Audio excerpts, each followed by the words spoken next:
We know NoCo. From Town Square Media, this is Tuned Into NoCo. I'm Ashlee Meehleis. Good morning, Colorado. It's Ashlee. Thanks for joining us here on Tuned Into NoCo. We got a really cool show for you today. We have Dementia Together's Executive Director, Cyndy Luzinski here, and she's going to be talking about dementia, the different tools and resources they have for those dealing with or who are in contact with the disease. And she's also here to talk about a very special event they have coming up. All right. Well, Cyndy, it's great having you on the show. Why don't we start off with Dementia Together? What do you guys do? Well, we're a local nonprofit organization in Northern Colorado that's growing and actually reaching beyond Northern Colorado. But our mission is that no one has to walk the dementia journey alone. So to that end, we offer education, enrichment, and hope as our three pillars. And what we really do is cultivate joy, build stronger connections with people living with dementia, with their care partners, and with our community. That's so great. And speaking of the education portion of what you guys do you mind just going into a little bit more detail about dementia for our listeners who might not know very much about the disease? Well, dementia is this umbrella term that describes cognitive decline severe enough to interfere with everyday life. Sometimes people get mild cognitive impairment type diagnoses, which simply means it's cognitive decline not severe enough to interfere with everyday life. Okay. However, if there's somebody where it's not severe enough to interfere with everyday life, but there's an exhausted care partner, it actually is severe enough to interfere with everyday life. Gotcha. So even when I get to talk with medical providers, that's an interesting topic to discuss because that diagnosis really can't be given without including the family or the care partners to know, what is the extent of the impact. Yeah. So dementia is caused by a lot of different medical conditions. Sometimes it's caused by Alzheimer's disease, but sometimes it's not. Okay. Sometimes it's caused by Lewy body dementia, which is what Robin Williams had. Sometimes it's caused by frontal temporal dementia, which is what Bruce Willis has. There's a lot of different causes. Sometimes it's vascular related to blood flow in the brain. What we at Dementia Together focus on is not necessarily the medical condition that's causing the dementia. We don't focus on all the medical terminology. What we do is we help people understand dementia as the simple disability where facts are no longer storing efficiently, but feelings are continuing to store the same way as usual. And when it's managed and treated and understood in that simple language and in those terms, which is an absolute oversimplification of dementia, but when treated that way, it can be managed really effectively and positively, and people can live well, and families can figure out strategies that we help teach around that understanding of dementia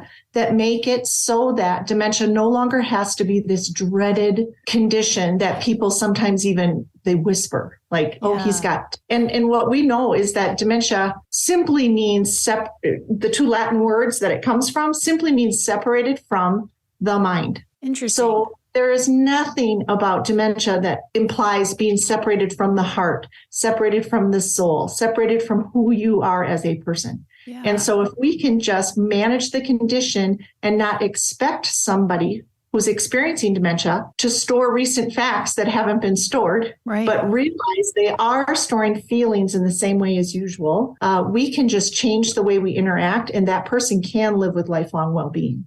Wow. Now, does dementia usually just occur in older adults, or do you see it in younger people as well? Well, I think Bruce Willis is a great example of we are absolutely seeing younger onset dementia. And it can happen with people that are younger. It's more typical that it's with older adults, and age is a big risk factor for developing dementia. Having said that, it's one of those outwardly invisible disabilities. And so when we can teach people individually, teach our communities to learn simple dementia-friendly strategies, it's just better for the whole world. I mean, I think what's good for dementia is good for the whole world. And we can learn ways to be compassionate and kind and use specific strategies to engage people without putting them on the spot. Absolutely. It's just good for everybody. For sure. And kind of speaking more about these strategies, I know that you guys offer a lot of resources to families. How do you guys help those with dementia? Through our education, we focus our education on family care partners primarily. However, we do also offer what we call contented dementia education for professionals, for businesses. We use this same approach when we're doing education with law enforcement personnel. Okay. And this contented dementia approach teaches what's called the SPECL method. And it looks like special misspelled.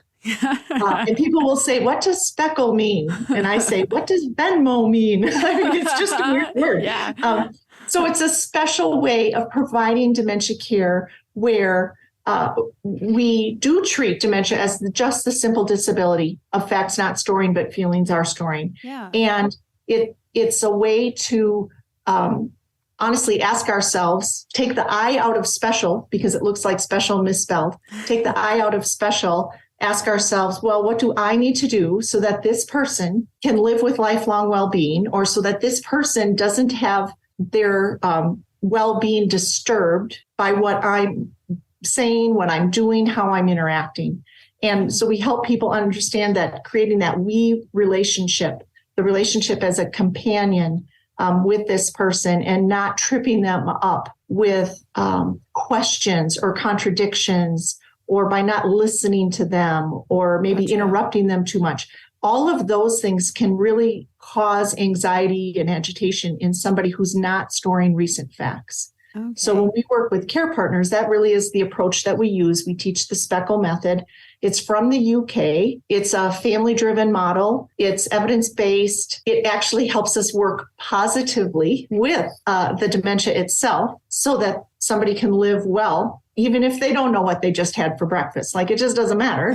How do we help? How do we help that person live well? So our education is really focused not toward the person with dementia, but for the people that are around that person with dementia, so that that person can live with lifelong well-being. Wow. And then in terms of enrichment, that's the stuff where we're with our people with dementia, we're with their care partners, and we create moments of joy, and even extended beyond moments of joy. So memory cafes are one of the hallmark programs that we're known for. And memory cafes are just social gatherings for people living with dementia, their care partners, people in the community, around a theme every month when they're in person. We've also been doing them online every week since the pandemic. Yeah, okay. But in terms of memory cafes, it's just a themed gathering where we reminisce, we play games, we listen to music, we sing, we eat snacks. That sounds fun. And we say, regardless of theme, the agenda is joy.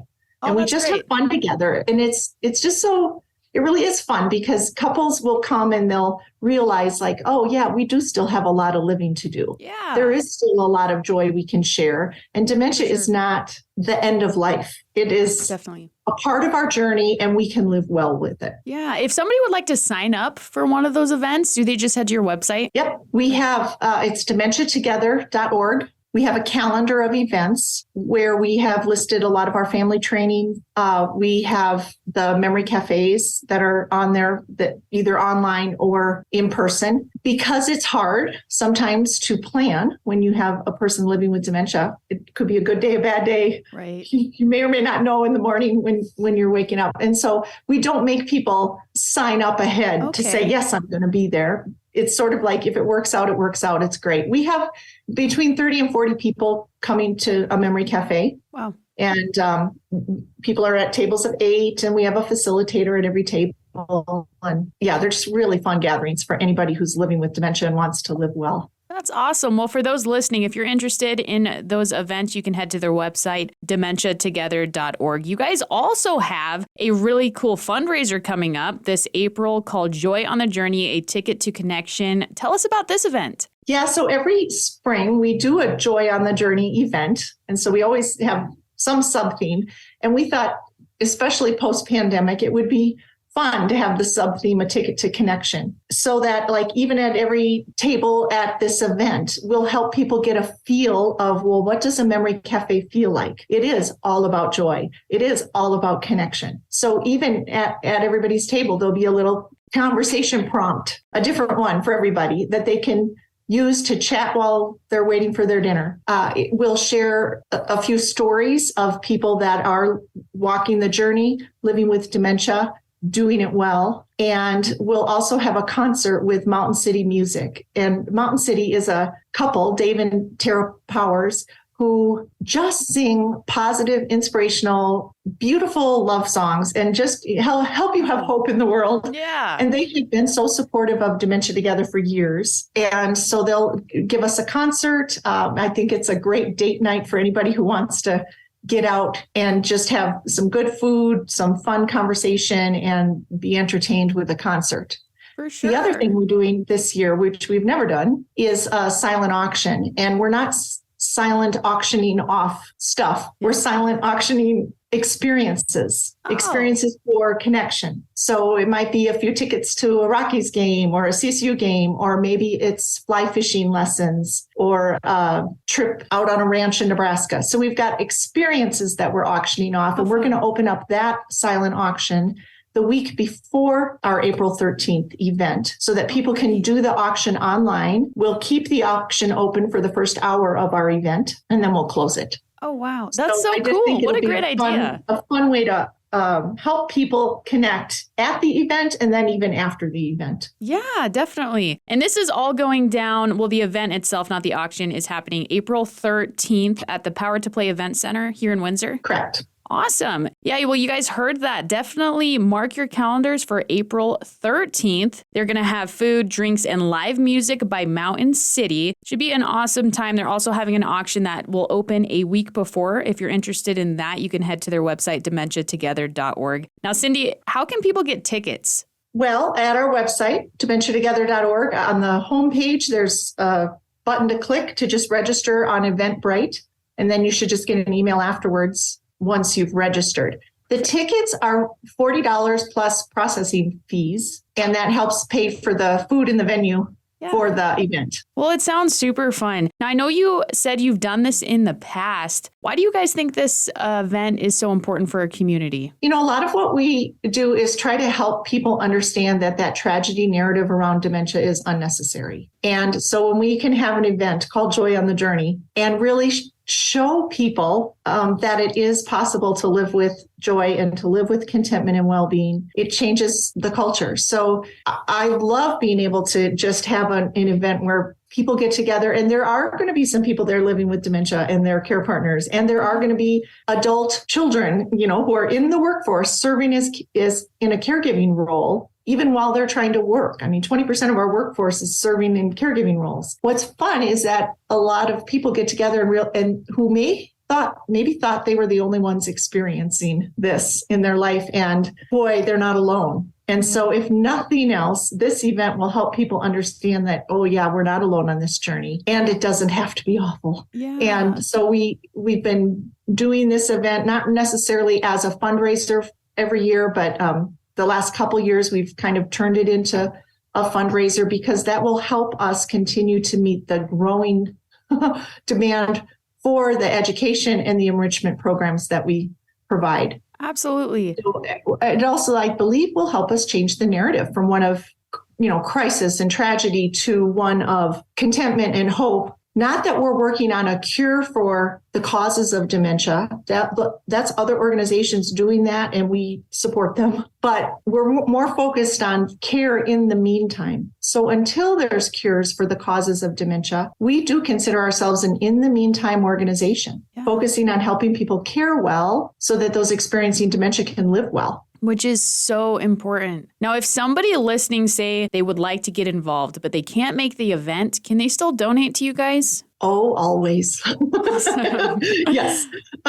So dementiatogether.org, and I'm sure it's like /give. Okay. And there's probably a give button on the front page of the website, which I should know, but I don't. No, you're going to know. So yeah, great. just dementiatogether.org is a way to connect, to give to us. Also, people can do the silent auction the week ahead of the event, and maybe they'll win. Definitely. Yes, we're Absolutely. definitely open to anybody who wants to support our mission and our work. Yeah. Do you guys have volunteer opportunities? We do. And let me also mention that we do not charge for any of our education. So we don't charge for our classes, our workshops, our Really? consultations, our support groups, Wow. because we don't want cost to be a barrier for people that are already stressed and they Right. just need connection and support. Yeah. So that is why we're doing fundraising, Wow. because we do rely on grants and corporate partners and private donations to enable us to continue to reach the people that we're trying to reach. So last year, we served 2,150 individual unduplicated lives. Wow. We provided 775 what we call sessions. So that may include a class, it includes a memory cafe, it includes support groups or consultations. Yeah. So we definitely are out there in Northern Colorado providing services at no charge, but that is why we're fundraising. And we have volunteers who help us. So at every memory cafe, we have volunteers who might serve as table hosts or help us set up. With our support groups, we have people who will hang out and have almost like a memory cafe with the people living with dementia without their care partners, while the care partners come to a support group. Okay. We have volunteers who deliver meals. During the pandemic, we started a meal drop for a lot of our participants because we missed them, for one, and we wanted to just see them and drop off a meal. And that ended up being such a good break for our care partners or people living with dementia to just have a meal delivered once a month. So we have continued that. Yeah. Oh, that's great. And so we have volunteers who help deliver meals to our memory cafe support group participants, about 100 to 120 meals a month. Wow. We partner with the various restaurants in town so that it's a different type of meal every time.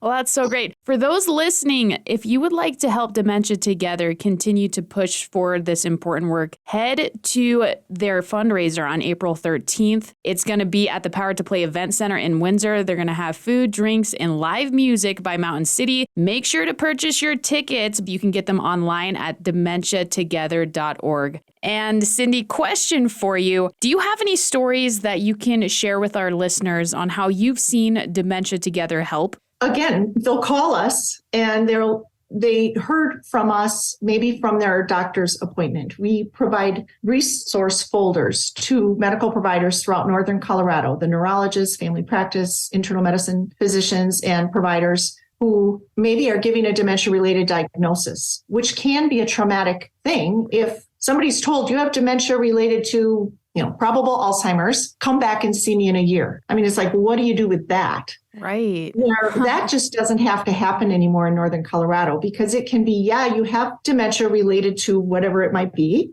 And we have this resource for you. Yeah. And it's a folder with real simple information that has Dementia Together information, but also some other resources from Alzheimer's Association, from the Office on Aging, and Volunteers of America, or just some other resources that might help them at least initially get connected quickly to people who will walk this journey with them. There's just no reason to feel like anyone has to do this alone. Yeah. So we have people show up every month, really, where they just heard about us from the doctor, they heard about us from another friend, and they'll come to a support group which is brave, because support groups can be dreadful. Right. But what they find out at our support group is like, again, it's not terrible and it's not so negative. And you guys are providing positive approaches for managing dementia. And people will walk away. Typically, the words we hear after coming to one of our Contented Dementia classes, the two top words are relief and hope.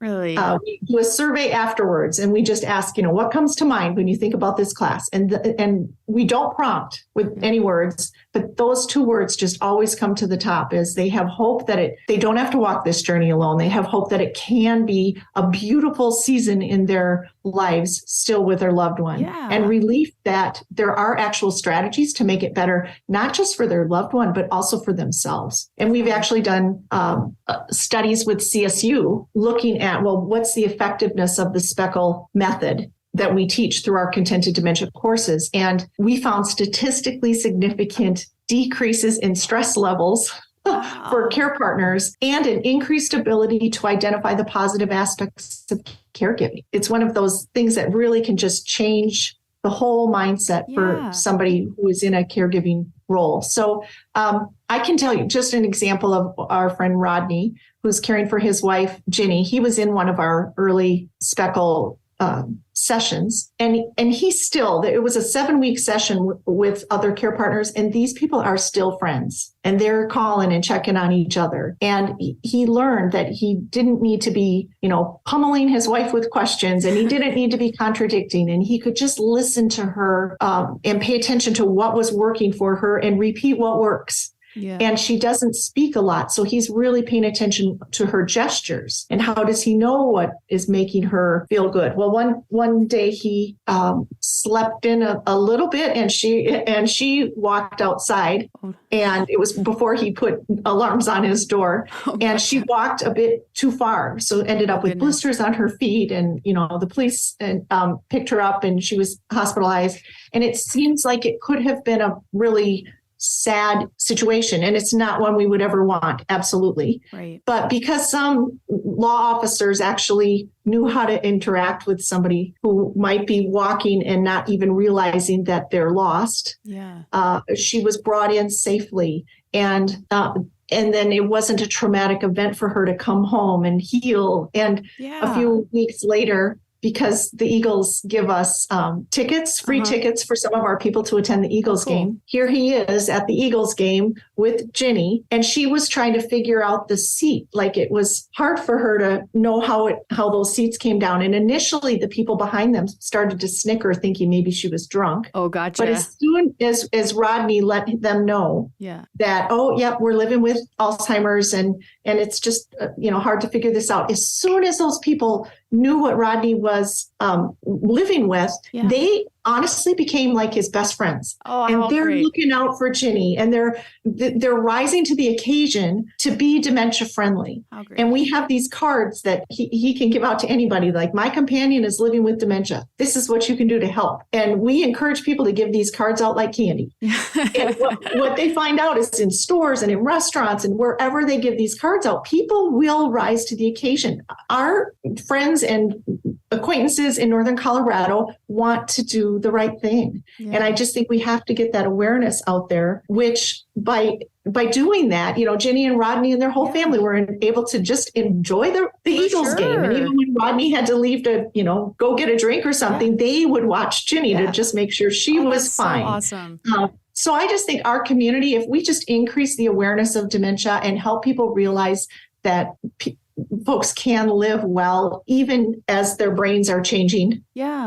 It just can be a game changer. Wow. Again, like I said, what's good for dementia is good for the world. And I really believe that Northern Colorado is somewhat leading the country in knowing that it doesn't have to be this awful tragedy narrative that tends to be out there in our culture. Oh my goodness. Thank you so much for sharing. That's such a great story. I love it. Now, kind of just pivoting here, how did you get involved with Dementia Together? What's your story? Yeah, it's kind of weird to be passionate about dementia, isn't it?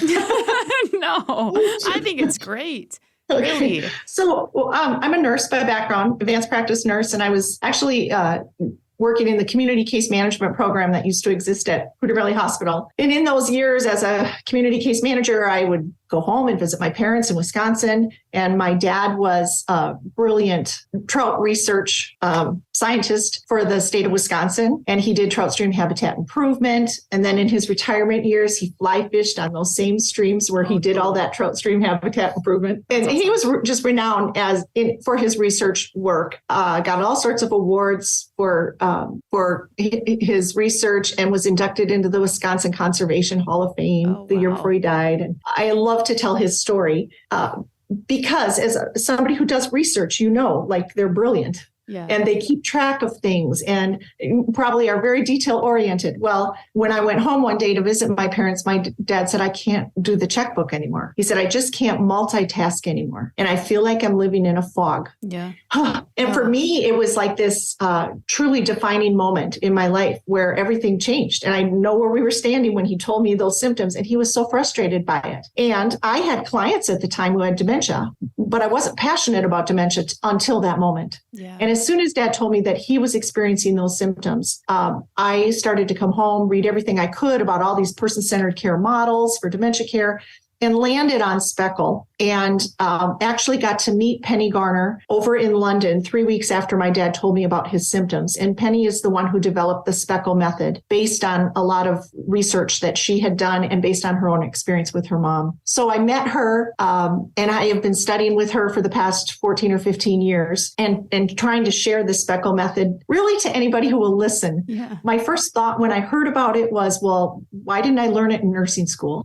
And then I thought, well, why doesn't everybody know this? Because you don't need medical terminology to understand it. It is so simple and it works. And so I've become a self-proclaimed Speckle evangelist in the last 2 years. And I'm really just trying to introduce this approach or this method here in North America and training a few other people here in Northern Colorado, because Northern Colorado really is the place, the locality model where Speckle, I believe, is going to be expanded out to the rest of North America. How awesome. Oh, that's amazing. I know that I've probably kept you longer than you were expecting. So before I let you go, is there anything else you'd like our listeners to know about Dementia Together or the event you have coming up? Well, we're here.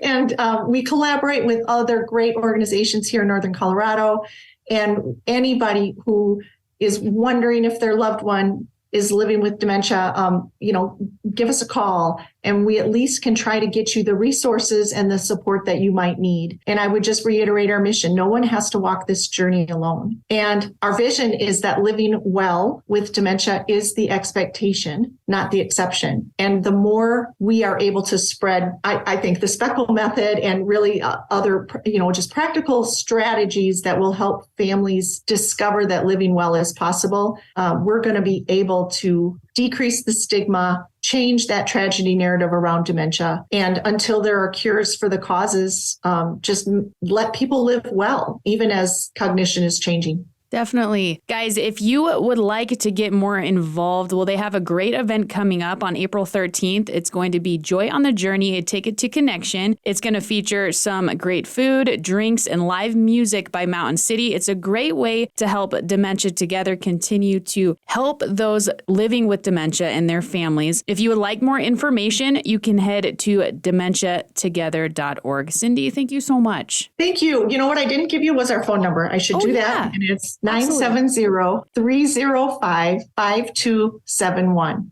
970-305-5271. Awesome. Thank you so much. Thanks for having me. Thanks for listening to What Matters in NoCo. I'm Ashlee Meehleis with Townsquare Media's Tuned Into NoCo. If you missed part of the show, you can find it on your Townsquare Media station app or website. If you or your organization would like to be considered for Tuned Into NoCo, send me an email at ashlee.meehleis@townsquaremedia.com. That's ASHLEE.MEEHLEIS@townsquaremedia.com.